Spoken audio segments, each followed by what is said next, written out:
Everyone. तो दोस्तों यहाँ पर आप देख सकते हो इंडियन रेलवे की तरफ से दोस्तों आरपीएफ के रिगार्डिंग में यहाँ पर एक नोटिफिकेशन निकाला गया है। 2 जैन 2024 को ये नोटिफिकेशन यहाँ पर निकाला गया है, जिसका नंबर भी आप यहाँ पर देख सकते हो। दोस्तों थोड़ा सा नीचे स्क्रॉल करते हैं, यहाँ पर आप देख सकते हो सब्जेक्ट में क्या लिखा गया है।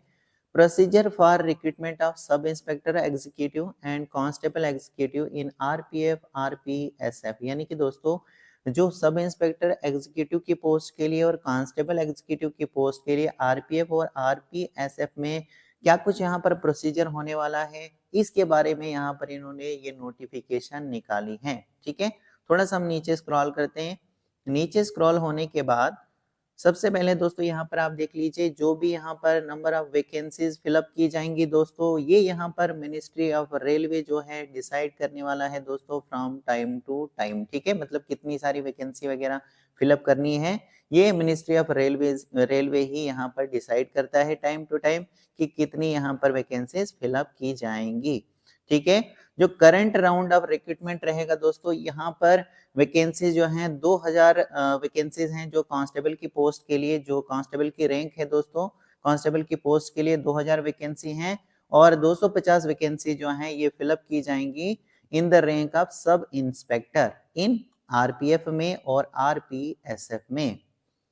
नीचे यहाँ पर आप देख लीजिए दोस्तों 10% ऑफ वैकेंसीज जो हैं ये यहाँ पर रिजर्व रहेंगी एक्स सर्विस मेंस के लिए as per government of India instructions, और 15% वैकेंसीज जो हैं ये यहाँ पर रिजर्व रहेंगी वोमेन्स के लिए।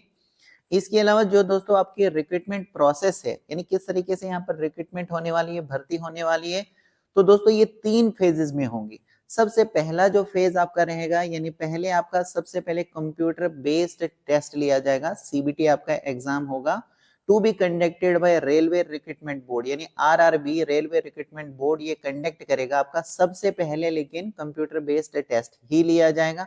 सेकेंड फेज जो होगा इसमें आपका फिजिकल एफिशिएंसी टेस्ट होगा, यानी पेट आपका होगा, एंड फिजिकल मेजरमेंट टेस्ट भी होगा पीएमटी। तो ये फेज सेकंड में होने वाला है, फिजिकल एफिशिएंसी टेस्ट और फिजिकल मेजरमेंट टेस्ट जो है ये फेज सेकंड में होने वाला है।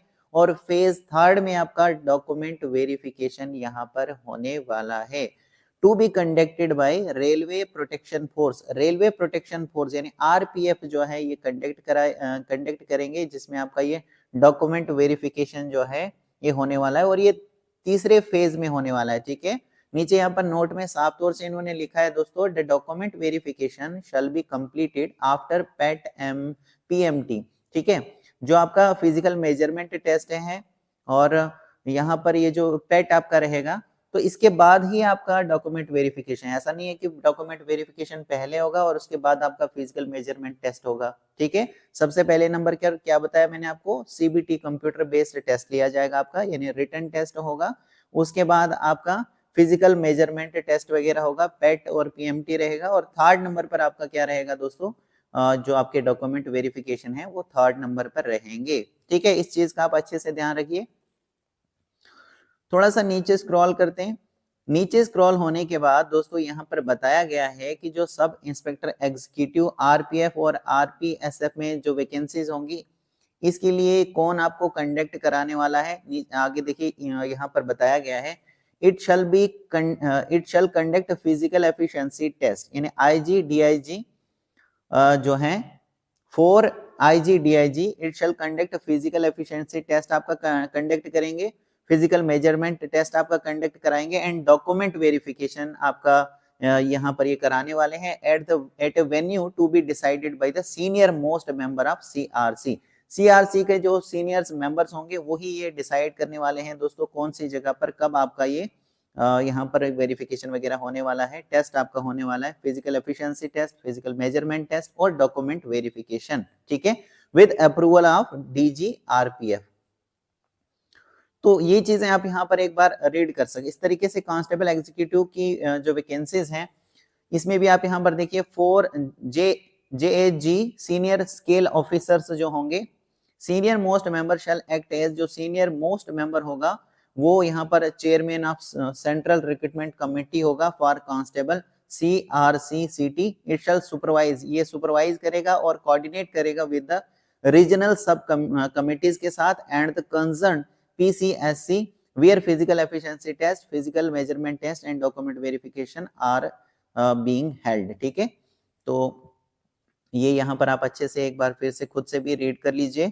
थोड़ा सा नीचे हम स्क्रॉल करते हैं, नीचे स्क्रॉल होने के बाद यहाँ पर कांस्टेबल एग्जीक्यूटिव की रैंक के बारे में बताया गया है। 4 JAG senior scale officer with senior most member as chairman रहेगा। थोड़ा सा नीचे स्क्रॉल करते हैं। अब एलिजिबिलिटी कंडीशंस में देख लीजिए, जो भी यहाँ पर भारत का नागरिक होगा, चाहे आप किसी भी यूटी या फिर स्टेट से बिलोंग करते हो, तो यहाँ पर आप अप्लाई कर सकते हो। एजुकेशन क्वालिफिकेशन की अगर हम बात करें तो सब इंस्पेक्टर एग्जीक्यूटिव की पोस्ट के लिए आपने ग्रेजुएशन की होनी चाहिए, चाहे किसी भी स्ट्रीम में की हो, लेकिन ग्रेजुएशन होनी चाहिए। और कांस्टेबल एग्जीक्यूटिव की पोस्ट के लिए अगर आप अप्लाई करते हो तो ओनली 10th पास भी अगर आपके पास है तो आप यहाँ पर अप्लाई कर सकते हो। एज की अगर हम बात करें तो सब इंस्पेक्टर की पोस्ट के लिए मिनिमम आपकी 20 साल एज होनी चाहिए, मैक्सिमम 25 साल तक अगर एज आती है तो अप्लाई कर पाओगे। कांस्टेबल की पोस्ट के लिए 18 साल आपकी मिनिमम एज होनी चाहिए, मैक्सिमम आपकी 25 साल तक एज आती है तो आप अप्लाई कर पाओगे। Degree from a recognised university, ये तो आपकी होगी दोस्तों रिकॉग्नाइज्ड यूनिवर्सिटी। ठीक है, जो भी मतलब जहां से भी आपने अपनी डिग्री की होगी वो रिकॉग्नाइज्ड यूनिवर्सिटी होगी फॉर सब इंस्पेक्टर एग्जीक्यूटिव की पोस्ट के लिए। और मेट्रिकुलेशन सर्टिफिकेट जो है वो कांस्टेबल एग्जीक्यूटिव की पोस्ट के लिए यहाँ पर लगने वाली है फ्रॉम ए रिकॉग्नाइज। ये भी आपने 10th भी किसी रिकॉग्नाइज बोर्ड से किया होना चाहिए, शल ओनली बी वैलिड। ठीक है, आपने अगर किसी अच्छे बोर्ड से, रिकॉग्नाइज बोर्ड से की है तभी जाकर यहाँ पर ये वैलिड रहेगी, ये इस चीज का तो आपको दोस्तों पता ही होगा। और जो डेट ऑफ बर्थ आपकी रहेगी ये 10th क्लास की जो मार्कशीट पे रहता है दोस्तों, मेट्रिकुलेशन जो आपने 10th पास किया होगा उस पर जो आपकी डेट ऑफ बर्थ होगी वो ही यहाँ पर, यानी उसी को ये यहाँ पर देखेंगे, उसी हिसाब से आपकी एज यहाँ पर काउंट की जाएगी। एज में आपको फर्दर यहाँ पर रिलैक्सेशन भी देखने को मिल जाएगा, वो आप यहाँ पर कैटेगरी वाइज देख लीजिए। जैसे कि SC और ST वालों को 5 साल का रिलैक्सेशन मिल जाता है, OBC वालों को 3 साल का रिलैक्सेशन मिल जाता है। कैंडिडेट्स को है who had ordinarily been domiciled in the Union Territory of Jammu, Kashmir and Ladakh during the period 1 Jan 1980 to 31 दिसंबर 1999, तो यहाँ पर भी आपको यहाँ पर रिलैक्सेशन जो है कैटेगरी वाइज यहाँ पर दिया गया है। थोड़ा सा नीचे स्क्रॉल करते हैं। नीचे स्क्रॉल होने के बाद दोस्तों यहाँ पर फिजिकल मेजरमेंट टेस्ट आप देख सकते हो। फिजिकल मेजरमेंट टेस्ट में अनरिजर्व और ओबीसी कैटेगरी से अगर आप आते हैं तो मेल्स के लिए 165 सेंटीमीटर आपकी हाइट होनी चाहिए, फीमेल्स के लिए 157। ठीक है, और यहाँ पर जो चेस्ट रहेगी वो अनएक्सपेंडेड आपकी होनी चाहिए 80 सेंटीमीटर और एक्सपेंडेड में 85 सेंटीमीटर होनी चाहिए, और ये ओनली मेल्स के लिए होती है, ये तो आप जानते ही हैं दोस्तों। SC और ST कैटेगरी में 160 सेंटीमीटर आपकी हाइट होनी चाहिए, 152 सेंटीमीटर फीमेल्स के लिए। और यहाँ पर चेस्ट जो मेल्स के लिए SC ST में जो आते हैं 76.2 सेंटीमीटर आपकी अनएक्सपेंडेड होनी चाहिए चेस्ट, और एक्सपेंड करके आपकी 81.2 सेंटीमीटर जो है वो होनी चाहिए। फॉर गढ़वालीज, गोरखाज, मराठाज, डोगराज और and other category specified by government, तो यहाँ पर इन कैटेगरीज में जो आते हैं दोस्तों, जो गढ़वालीज हो गए, गोरखाज हो गए, मराठाज हो गए, डोगराज हो गए, और जो भी अदर कैटेगरी होगी जो स्पेसिफाई की होगी गवर्नमेंट ने, उनके लिए यहाँ पर हाइट रखी गई है 163 सेंटीमीटर फॉर मेल कैंडिडेट्स और फीमेल्स के लिए 155 सेंटीमीटर। इसी तरीके से चेस्ट मेल्स की होनी चाहिए 80 सेंटीमीटर अनएक्सपेंडेड में, और एक्सपेंडेड करके 85 सेंटीमीटर। ठीक है, समझ में आ गया। थोड़ा सा नीचे स्क्रॉल करते हैं। यहाँ पर एग्जामिनेशन फीस के बारे में अभी नहीं बताया है। इट शैल बी एज पर the norms of railway recruitment board. Payment method भी यहाँ पर नहीं बताया है, पेमेंट मोड नहीं बताया है, किस तरीके से अप्लाई कर सकते हो इसके बारे में तो दोस्तों अलग से भी नोटिफिकेशन आएगी। अभी फिलहाल इन्होंने बताया कि क्या प्रोसीजर रहेगा। ठीक है, मतलब क्या क्या चीजें आपके पास होनी चाहिए, ये सारी डिटेल्स यहाँ पर थोड़ी सी बताई है। तो अगर ये सारी चीजें आपके पास है दोस्तों तो आप यहाँ पर रेडी रहिए यहाँ पर अप्लाई करने के लिए।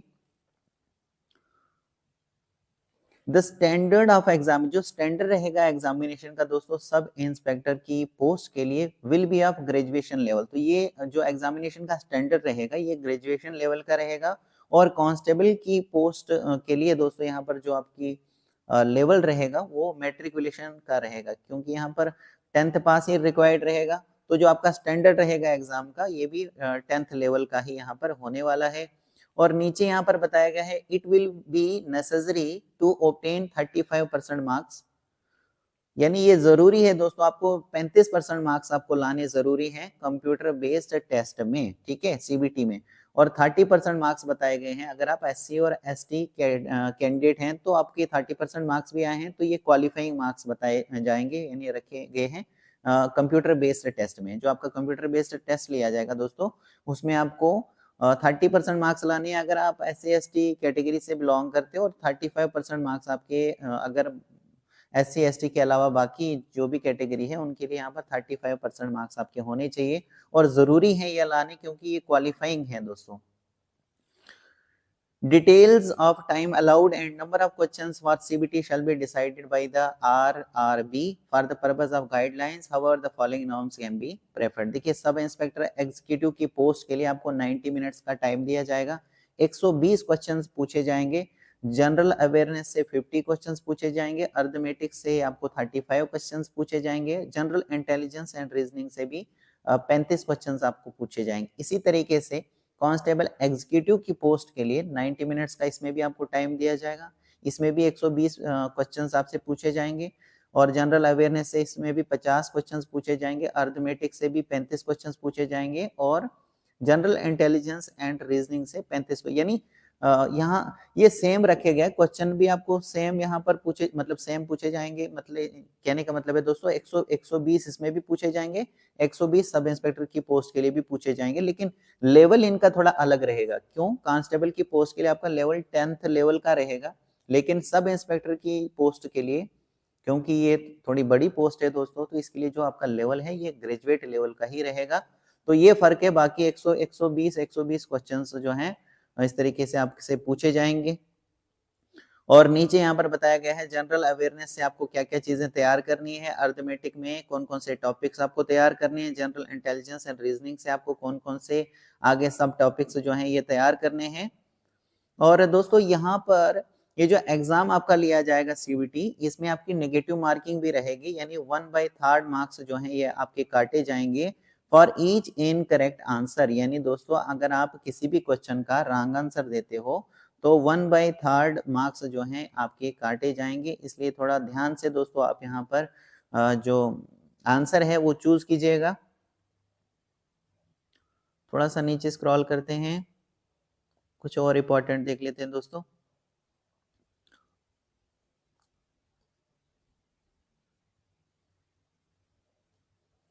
तो यहाँ पर दोस्तों आप देख लीजिए, the qualifying criteria of PET shall be as under, यानी जो आपका पेट होगा दोस्तों, फिजिकल एफिशिएंसी टेस्ट, ठीक है, इसमें यहाँ पर सब इंस्पेक्टर एग्जीक्यूटिव की पोस्ट के लिए 1600 मीटर की आपकी रेस होगी, है ना। 1600 मीटर की रेस आपको 6 मिनट और 30 सेकंड में कंप्लीट करनी है। और लॉन्ग जंप की अगर हम बात करें तो 16 फीट की आपकी लॉन्ग जंप रहेगी, और दोस्तों high jump 3 feet and 9 inch की यहाँ पर रहने वाली है।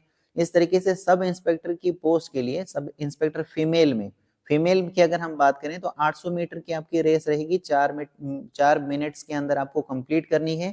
लॉन्ग जंप आपको 9 फीट की लॉन्ग जंप आपको करनी है, और हाई जंप आपको मारनी है 3 फीट की, ठीक है। कांस्टेबल एग्जीक्यूटिव की अगर हम बात करें तो कांस्टेबल एग्जीक्यूटिव में यहाँ पर मेल्स के लिए दोस्तों 5 मिनट और 45 सेकंड में 1600 मीटर की रेस आपने भी कंप्लीट करनी है, और 14 फीट की आपको लॉन्ग जंप मारनी है दोस्तों, 4 फीट की आपकी हाई जंप रहेगी, इसमें थोड़ा ज्यादा है। कांस्टेबल फीमेल एग्जीक्यूटिव की पोस्ट के लिए 800 मीटर की जो रेस है वो आपको 3 मिनट, यानी फीमेल्स के लिए जो कांस्टेबल की यहाँ पर भर्ती हो रही है 2000 पोस्टों के लिए दोस्तों, तो इसमें जो फीमेल्स हैं, फीमेल्स को 800 मीटर की रेस यहाँ पर कंप्लीट करनी है 3 मिनट और 40 सेकंड के अंदर। उसके बाद लॉन्ग जंप आपको मारनी है 9 फीट की, और हाई जंप आपको मारनी है 3 फीट की, ठीक है ना, ये समझ में आ गया आपको। A candidate must qualify in all tests as per above norms to be eligible for consideration। तो ये सारे जो भी टेस्ट आपसे लिए जा रहे हैं ये आपको क्वालिफाई करने हैं, और इन्होंने ये बताया दोस्तों कि ये आपसे क्वालिफाई हो सकते हैं, आपको प्रैक्टिस तो करनी ही पड़ेगी, लेकिन इन्होंने नीचे लिखा है कि ये क्वालिफाइंग इन नेचर है, यानी इनको आप क्वालिफाई कर सकते हो।